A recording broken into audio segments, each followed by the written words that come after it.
Hop là. Bienvenue dans une nouvelle vidéo, tranquillement. Une vidéo sans prétention, une vidéo confidence, une vidéo où on délivre nos plus grands secrets. La vidéo de l'année, finalement. La vidéo de fin d'année. La vidéo de fin d'année. En plus, la dernière fois qu'on avait fait une FAQ, c'était au Portugal. Donc c'était il y a 1 an. Presque 1 an. Ouais. Donc voilà, on s'est dit que ça faisait longtemps et que pour Noël, pourquoi pas t'offrir ce cadeau qui est d'en apprendre plus sur nous. Alors toi? Non, on fait cette vidéo pourquoi? On fait cette vidéo parce que c'est la fin de 2021. Du coup, ça annonce l'année 2022. Et qui dit fin d'année dit nouveau projet pour l'année à venir. Et rétrospective de tout ce qui s'est passé en 2021. Donc on va faire ça sous la forme d'une foire à questions. Foire aux questions, foire à questions. Je sais pas. Mais en tout cas, on nous a posé des questions sur Instagram et on va répondre à un maximum d'entre elles tout de suite maintenant. La première question. Des tips pour vaincre la boule au ventre. Je pars voyager seule bientôt sur le continent africain pour 8 mois. Bah bravo. Tu vas kiffer, ça va être bien. La boule au ventre, je pense que c'est normal qu'elle soit là avant un départ. Nous, faut te dire que ça fait longtemps qu'on voyage et pourtant avant un départ on a toujours la boule au ventre. C'est normal d'avoir de l'appréhension, je pense, et le principal c'est que ça t'empêche pas de partir. Tant que ça t'empêche pas de partir, ça va. Et une fois que tu seras sur place, on l'a souvent dit, mais une fois que tu as le déclic et que tu as ton transport qui est booké et que tu sais que tu vas partir, une fois que tu es sur place, tout roule, parce qu'il faut que ça roule, t'as pas le choix. Tu es à l'étranger, tu es dans un autre pays, il faut que tu dormes, il faut que tu manges, il faut que tu fasses des trucs, donc tu trouveras des solutions. Le plus dur, c'est de partir. Après, quand tu seras sur place, la boule au ventre, tu n'auras même plus le temps d'y penser. Vous avez pas envie d'un bébé? Non. Apparemment. Est-ce que c'est ma grand-mère qui a posé cette question? Ce n'est pas à l'ordre du jour. Un peu perso quand même, hein. Bonjour, est-ce que vous pourriez habiter dans un pays étranger à vie? Si oui, lequel? Ça, c'est toi qui as posé cette question. Non, pas. Moi, j'aimerais bien vivre à l'étranger, mais en même temps, j'aimerais bien vivre en France. Donc voilà. C'est marrant que la question arrive parce qu'on en parle beaucoup en ce moment et j'ai l'impression avec nos copains voyageurs, on en parle beaucoup aussi. C'est un peu la question que tout le monde se pose. Parce qu'on a toujours envie de continuer à voyager, mais forcément, tu penses aussi à te poser. Ou du moins avoir une base, juste avoir une base quelque part. Et du coup, nous, on hésite. Est-ce que ce sera en France? Est-ce que ce sera à l'étranger? Est-ce que ce sera au Pakistan? Est-ce que ce sera en Iran? Est-ce que ce sera en Zambie ou au Portugal? Bah... Est-ce que dans cette liste de pays, il y en a qui t'intéressent plus que d'autres? Oui. Lesquels? Bah... Ouais, on est entre nous, il n'y a pas de secret là. Bah, on pense beaucoup... On a beaucoup aimé l'Algarve. Je pense que tu l'as vu dans les vidéos de l'an dernier. C'est au Portugal, l'Algarve. Chez Martine et Tania, ouais, au Portugal. On a beaucoup aimé cette région, le climat, les paysages, les gens sont trop sympas. Le portugais, c'est une langue qui est trop belle. Donc ouais, on s'y voit bien. On pense à l'Andalousie aussi. C'est un bon compromis, l'Andalousie aussi. C'est un bon compromis parce que c'est pas loin de la France et en même temps, il y a plein de choses qui nous attirent là-bas. Ouais. Et puis l'Ardèche. Elle est toujours là, l'Ardèche. En France, du coup? Ouais. C'est trop spécifique celle-là. Un peu. Est-ce que vous souffrez du mal des montagnes dû à l'altitude où vous êtes? Est-ce que vous êtes habitué au mal des montagnes? Bah non, on n'est pas habitué. C'est la première fois qu'on va dans des montagnes aussi hautes. Ouais. Bah, tu l'as vu dans la dernière vidéo quand on est parti à Afgarsh, qui est une vallée à plus de 3500 mètres d'altitude. C'est là où on a vraiment senti le mal d'altitude. J'avais pas mal de vertiges. Des vertiges, des maux de tête un peu, et puis ce sentiment bizarre, genre être bizarre. Et du coup, nous, on captait pas que c'était ça. Et puis les gars, en fait, ils nous ont dit si. Du coup, ça se voyait qu'ils faisaient un peu plus attention à nous, surtout quand Inès faisait la vidéo au bord des ravins. Il avait des vertiges.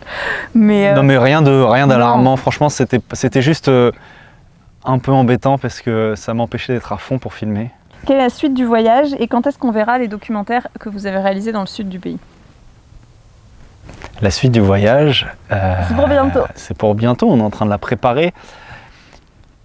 Ouais, bah on veut pas trop en dire parce que vu de la situation mondiale, c'est difficile de faire un projet et être sûr qu'il se réalisera, donc on préfère rien dire tant que c'est pas certain. Ouais. Mais il y aura d'autres pays, il y aura d'autres continents, ou au moins un continent différent. Donc on va changer de pays et on va pas le faire par la route parce que on peut peut-être expliquer que on devait partir vers l'est. Ouais. On s'était dit qu'on allait aller vers l'est, vers l'Asie du Sud-Est ou vers la Chine, mais les frontières sont fermées. Donc on peut ni aller en Inde ni aller en Chine. Et même si on arrivait à aller en Inde, la Birmanie, le Myanmar est fermé derrière. Donc en fait, ça annonce c'est une route compliquée par la route, mais comme on dit, rien n'est sûr pour le moment. On garde encore toutes les portes ouvertes, même si on a des options qu'on préfère. Ouais. Et on t'annoncera que une fois que c'est sûr à 1000%, parce que comme tu sais, depuis tout ce qui s'est passé ces dernières années, ça demande une grosse capacité d'adaptation. Et le voyage, là, maintenant, on s'adapte en fait. C'est même plus... Tu te souviens cette sensation qu'on avait sur le continent africain ? De passer une frontière, en une journée, tu pouvais la passer. C'est tellement devenu des trucs qui sont absurdes. Maintenant, il te faut un test. Maintenant, les frontières, elles sont peut-être fermées. Maintenant, t'es pas sûr de passer, il faut faire une quarantaine. Cette facilité que t'avais à juste arriver à la frontière et tu passais, quoi. C'était la bonne époque. C'était le bon temps. On en discute un peu pour ceux qui sont avec nous sur la cagnotte participative, on donne des nouvelles de nos projets, de où est-ce qu'on veut aller. On tient tout le monde au courant dans ce petit cercle restreint. Mais voilà, avant de l'annoncer sur YouTube, il faut qu'on en soit sûr. Ouais. La question suivante, qui est de Thomas, qui demande comment est-ce qu'on s'est rencontrés. Alors, on montre beaucoup notre vie privée sur YouTube. Beaucoup déjà. Trop ? Pas trop, mais il y a des trucs qu'on veut garder pour nous. Et ça en fait partie. C'est pas parce qu'on s'est rencontrés sur Tinder et qu'on a honte. Tu devrais avoir honte si on s'est rencontrés sur Tinder. T'es pas à la page. Hein. Aujourd'hui, les gens se rencontrent sur Tinder. Hein. T'es pas au courant. Hein. Une question qui demande de toupou.jpeg. Est-ce que c'est pas trop compliqué de gérer les papiers ? Qu'est-ce que vous parlez anglais sur place ? Et d'ailleurs, c'est le moment de remercier notre sponsor. Non, il n'y en a pas pour cette vidéo. Témour. Ouais, Témour. Parce que ce serait un peu abusé que ce soit toi qui réponde à la question administrative. Pourquoi ? Parce que c'est toi qui Comment gères. Tu gères les papiers ? Bah je les gère quand c'est Camille qui a la pochette entre les mains. Il prend le papier, il le donne à Camille, c'est comme ça qu'il gère le papier. C'est vrai que Camille a fait tout ce qui est administratif, elle gère bien. Surtout que là le Pakistan c'est un pays très procédurier et tout papier. Donc littéralement une pochette et des pochettes de papier, des enveloppes, Témour ils mettent pas mal avec ça. Mais tu t'en sors, hein. Il faut juste être un peu organisé et beaucoup patient. Au vu des quelques soucis que vous avez eu avec la grosse baleine, aimeriez-vous parfois avoir un véhicule différent ? Axel, ouais, d'ailleurs il faut qu'on t'en parle parce que faut qu'on l'annonce. Hein. La vieille baleine qui est un Toyota Land Cruiser de 1998, 8 cylindres, 4 litres 7, et si fallait prendre un autre véhicule, je crois qu'aujourd'hui on peut le dire sereinement qu'on reprendrait exactement la même. Parce que c'est la meilleure voiture du monde. C'est la meilleure voiture du monde. Les soucis qu'on a eu récemment, quand on est monté dans les montagnes, on a eu un petit joint spi qui a pété. C'était pas de sa faute. C'est de l'usure, c'est juste un joint. Cette voiture, c'est la voiture la plus répandue dans le monde en termes de tout-terrain. Elle a été élue je ne sais combien de fois meilleure 4x4 de l'année. C'est la voiture que tu vois dans tous les pays. C'est difficilement plus fiable que ça, c'est difficilement plus robuste et on en est très content et on prendrait aucune autre voiture sauf un Toyota Land Cruiser. Quand pensez-vous que vous pourrez de nouveau dormir dans la grosse baleine ? Quand on changera de pays ? Je pense que ça va être ça. Ça peut être ça. Ça manque de dormir dans la grosse baleine, ça manque énormément. Le camping, ça fait une éternité qu'on n'en a pas fait. D'ailleurs, l'autre jour, on a ouvert la tente de toit et elle est en très très mauvais état, donc il va falloir qu'on gère ça aussi. Pourquoi est-ce qu'on ne peut pas dormir dans la grosse baleine au Pakistan ? En soi, on pourrait le faire, surtout là dans le nord. Je pense que ce serait faisable, mais c'est juste compliqué dans le sens où, admettons, on va faire un campement, on se pose, on va avoir la visite de la police du village très rapidement. On va devoir prendre plusieurs heures pour leur expliquer pourquoi on est là, qui on est, essayer de les convaincre que non, on ne veut pas dormir dans l'hôtel. En fait, c'est une question de responsabilité, c'est-à-dire que la police du village, on va leur expliquer, mais il faut imaginer que la responsabilité de 2 étrangers au Pakistan, elle est énorme. Ils ont l'impression d'avoir une responsabilité de malade. Donc du coup, les policiers, ils vont pas vouloir prendre cette responsabilité. Et ils vont faire ça remonter à des supérieurs, qui vont faire remonter ça à des supérieurs. Et ce qui fait que toi, pendant ce temps-là, tu voulais juste camper et que tu te retrouves au commissariat comme ça, quoi. Et ça ne devient pas une partie de plaisir, même si ils sont très très gentils, même s'il n'y a pas de risque. On n'aurait pas le temps de parler avec les gens, autres que des militaires ou des policiers en fait. Et pour nous, on se dit, le jeu en vaut pas la chandelle. Il y en a qui le font, enfin qui le faisaient avant quand les frontières étaient ouvertes. Nous, on a juste la flemme de faire ça. Du coup, on se rabat sur d'autres options. Mais on a très hâte et je pense que le prochain pays, si ça se réalise, on sera trop bien pour camper. Ouais, là, on a bien envie d'aller dans un pays qui est facile pour le camping. Un pays où on n'a pas à se casser la tête et on peut dormir à peu près n'importe où. Et il n'y a pas de service de renseignement. On vous aime les services de renseignement, mais on a une autre dose, je pense, pour les 10 prochaines années. On a une autre dose, là. C'est bon. Romane pose la question à Camille. Peux-tu nous parler un peu plus de tes études ? Oui, c'est vrai qu'on en parle pas mal ces derniers temps, parce que c'est un peu d'actualité. Enfin, d'actualité. Dans mon esprit, c'est d'actualité. Sur le papier, c'est moins d'actualité, on va dire, mais j'essaye de m'y mettre. En fait, j'ai jamais arrêté mes études. Je suis partie quand j'avais terminé ma licence. Et je suis partie pour faire un master, parce que j'aime les études. J'aime étudier, j'avais pas envie d'arrêter ça, j'avais envie de voyager, j'avais envie de voir autre chose, mais j'avais envie de continuer ce côté études. Et du coup, je me suis inscrite en enseignement à distance. Si tu connais pas, il y a quelques universités qui proposent ça et j'ai l'impression de plus en plus en France. C'est que tu suis tes études, mais tu n'as aucun cours en présentiel. Tous tes cours sont en ligne et tu as juste à être là, soit pour les masters, tu dois être là pour les partiels de fin d'année, une fois l'année. Et pour les licences, tu peux les passer aussi dans les ambassades de France à l'étranger. Donc j'avais passé des examens à l'ambassade de France de Maputo au Mozambique. C'est quoi l'intitulé de ton master? Je fais un master en littérature recherche. C'est quoi le plus difficile à faire pendant la semaine? La vignette? Clairement.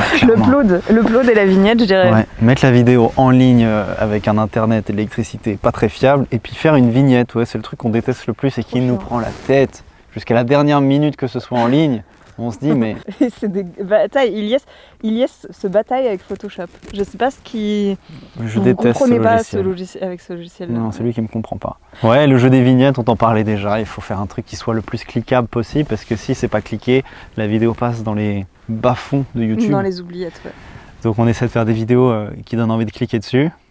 Non, c'est vrai, c'est ça. Hein. Je vois pas un truc vraiment chiant. Le tournage, c'est cool, même quand c'est fatigant. Ouais. Le montage, c'est cool. Pas toujours, un peu fastidieux, mais c'est cool. Et le reste du temps, c'est des bons moments, ouais. Non, le plus chiant, c'est ça, c'est les côtés un peu... puis l'administratif. Ah ouais. Ouais. La prochaine... Comment votre couple tient en étant H24 ensemble? Bah, il tient parce qu'on s'accroche. C'est ça, il y a accroché comme ça. Je pense que c'est un sujet intéressant. On en parle de plus en plus sur les réseaux sociaux, mais il faut faire attention à ce qu'on voit dans une vidéo et à la réalité. Il faut bien que tu t'imagines que tous les couples que tu suis sur les réseaux sociaux, c'est pas des couples parfaits et que c'est pas parfait tout le temps et que c'est pas, ils sont pas fous amoureux tout le temps. Et ça, même moi qui suis dans cette situation-là où je montre ma vie sur Internet, des fois j'oublie quand je vois des couples que je suis sur Instagram que j'adore et tout, j'oublie que tout le monde a ses, enfin personne n'est parfait, tout le monde a ses hauts, ses bas, tout le monde a des disputes. Donc vivre en couple, 24h sur 24, travailler ensemble.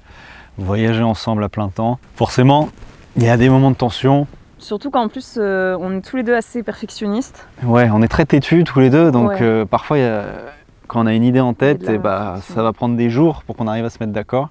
Mais on a une petite règle quand même, c'est que quand on se fâche, après qu'il y ait une dispute, on essaie de faire en sorte que cette dispute ne dure pas plus d'1 heure. Ouais.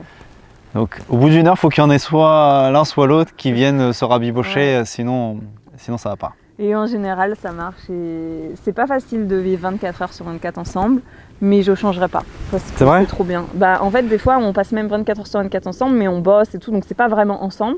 Et à la fin de la journée, on est là, mais on n'a pas passé assez de temps ensemble. C'est ça, en fait, on s'est rendu compte que malgré le fait d'être ensemble, physiquement, on n'avait pas forcément des moments ensemble. Et c'est là-dessus qu'on essaie de travailler de plus en plus. Si on était sur un job normal et qu'on se voyait que le week-end, on aurait l'impression de jamais se voir. Donc je suis contente. Mais c'est ça qui a fait aussi que notre relation, elle a mûri très rapidement, elle a évolué très vite. C'est que quand tu es... Déjà, pour connaître... Sous sa casse. Hein. Voilà, pour connaître quelqu'un, vraiment, il faut voyager avec cette personne. Il faut dormir, manger, passer des moments vraiment du quotidien. Et c'est là où, très rapidement, tu te rends compte avec qui on est réellement. On s'est connus très rapidement comme ça, en fait. Nous, ça nous correspond. On arrive à se trouver nos moments chacun pour soi. Et quand on n'est pas ensemble, on le vit bien. On n'est pas trop dépendant. Et voilà. Next. Êtes-vous devenu proche de Témour? Êtes-vous satisfait de l'avoir eu avec vous? Et est-ce que vous le reverrez plus tard? Témour. Qui est Témour pour ceux qui débarquent? Témour était un guide qu'on a contacté pour pouvoir voyager dans des zones à restriction dans le sud du Pakistan. Donc c'était aussi un fixeur. Voilà. C'était un guide. Et maintenant c'est devenu un ami. C'est devenu notre pote. Et tellement c'est devenu notre pote qu'en ce moment il est en vacances avec nous en fait. Il a décidé de partir dans le nord du Pakistan parce qu'il adore les montagnes. Et on lui a proposé de venir avec nous. Et il a passé un peu de temps avec nous dans la maison. On va te le dire dans les prochaines vidéos. Il n'est plus avec nous maintenant. Mais C'est devenu un vrai pote. Et il y a une question qui demandait aussi si on allait se retrouver. Et j'ai envie de dire oui. J'ai envie de dire oui parce qu'on va se retrouver. Et il y a des petits projets, on est en discussion. Donc on peut pas en dire trop parce qu'on sait pas si ça va se produire. Mais il y aura probablement Témour. La suite, le comeback. Qui va revenir. Évidemment, on est même pas satisfait d'avoir eu Témour avec nous. C'est qu'il n'y a pas de mots pour décrire toute la reconnaissance qu'on a envers Témour. Sans qui ce voyage aurait été... Je pense que ça aurait pu facilement être un des pires voyages de notre vie parce que... Non mais c'est vrai, parce que l'administratif, les agences de renseignement et tout, ça aurait vraiment pu être un cauchemar. Et grâce à Témour, c'est devenu quelque chose, un souvenir vraiment... On a créé des liens très forts. C'est devenu presque rigolo en fait. On a partagé beaucoup de souvenirs, beaucoup de moments. Ouais. Et tu me demandais aussi si Témour, il est déjà parti à l'étranger. Non, Témour, il n'est jamais parti à l'étranger. Il est toujours resté au Pakistan. Il aime son pays très très fort. Ouais. Et moi, ce que je n'arrive pas à comprendre avec Témour, c'est qu'à son âge, il soit toujours célibataire. C'est tellement un mec bien. D'ailleurs, on va mettre son 06 dans la description de cette vidéo. On veut caser Témour, c'est notre but. On va pas traduire ces phrases pour pas qu'il voit ce qu'on est en train de dire, mais c'est un mec en or. C'est un mec en gold. Donc si tu veux voyager au Pakistan, je veux dire, de manière très platonique, on te met aussi son WhatsApp et il pourra organiser un voyage. Mais il pourra, voilà. Au cas où, il y a son numéro en bas. On fait des mariages arrangés, hein. On est au Pakistan après tout. S'il fallait refaire le voyage depuis le début, changeriez-vous le trajet? Alors le voyage depuis le début, il a commencé en 2017, on est parti d'Afrique du Sud. Pendant 1 an et demi, on était dans une douzaine de pays sur le continent africain. On est passé par l'Afrique de l'Est. Ensuite de l'Égypte, on a envoyé la voiture en bateau en Turquie. Depuis Istanbul, on a voyagé en Turquie jusqu'en Anatolie du Sud. De là, on a franchi en Iran. Et c'est là qu'on a commencé à faire des vidéos sur YouTube. Et après l'Iran, on s'est retrouvé au Pakistan. Et sur ces 2 derniers pays, on a passé particulièrement beaucoup de temps parce qu'ils sont très chouettes. Et je pense que ce trajet-là, il s'est un peu décidé au gré du vent, en fonction de où les routes s'ouvraient, où c'était moins galère, en fonction de ce qu'on entendait des voyageurs qui étaient allés dans le pays. Moi, je le changerais pas. Enfin, je le referais. Aujourd'hui, j'ai envie de voir d'autres endroits, mais je le changerais pas. Si on devait le refaire, je trouve ça cool. Non, non plus, je changerais pas. Je rajouterais quelques trucs, genre le Kurdistan irakien, ouais. l'Ouganda, le Rwanda, quelques destinations on n'a pas pu faire à cause de timing ou à cause de trucs ou d'autres, mais globalement, je ne changerais pas. Où en êtes-vous de vos projets de documentaires? Pourrons-nous les voir bientôt? Alexandra, c'est une très bonne question et nous t'en remercions parce que on en parlait il y a quelques mois de ces projets de documentaires qui sont en fait dans nos têtes depuis plusieurs années, qui seraient peut-être en fait la réelle raison pour laquelle on a fait YouTube au début. Oui. Où est-ce qu'ils en sont où? En fait, on a tourné, je pense pour l'instant, 8 documentaires de 52 minutes au Pakistan, sur 8 thématiques différentes. Maintenant, il faut qu'on arrive à les diffuser. Les monter et les diffuser. Voilà, pour l'instant, les scénarios, la trame, les images sont là. Ils ne sont pas montés parce qu'on bosse tous les jours sur les vidéos pour YouTube, mais on aimerait bien à un moment donné se poser, peut-être ralentir YouTube et bosser dessus. Et à ce moment-là, on va les diffuser d'abord sur Patreon, la cagnotte participative qu'on a. Et à plus long terme, on aimerait bien trouver d'autres diffuseurs. Ouais. Donc il n'y a pas de date vraiment, mais quand on a le temps, on s'y penche. Le problème, c'est qu'entre le montage des vidéos YouTube et tout ça, on a du mal pour le moment à trouver un rythme. Mais je pense que quand les projets pour 2022 seront décidés, et qu'on aura un nouveau pays, et bah, peut-être là on prendra du temps pour faire ça. Voilà. Ouais, bah, peut-être qu'il y aura des gens qui vont être déçus que ces vidéos, ces documentaires 52 minutes ne se retrouveront pas sur YouTube. Ouais. Mais on a déjà fait, en fait, on a fait un documentaire sur les Moana de 52 minutes et on en a fait un format plus adapté à YouTube qu'on a posté il n'y a pas si longtemps. Et on s'est rendu compte qu'en fait, ce genre de thématique, ça intéressait beaucoup moins de monde. Donc c'est une vidéo où on a eu énormément de retours positifs, mais qui a fait peu de vues en fait, comparé à ce qu'on fait d'habitude.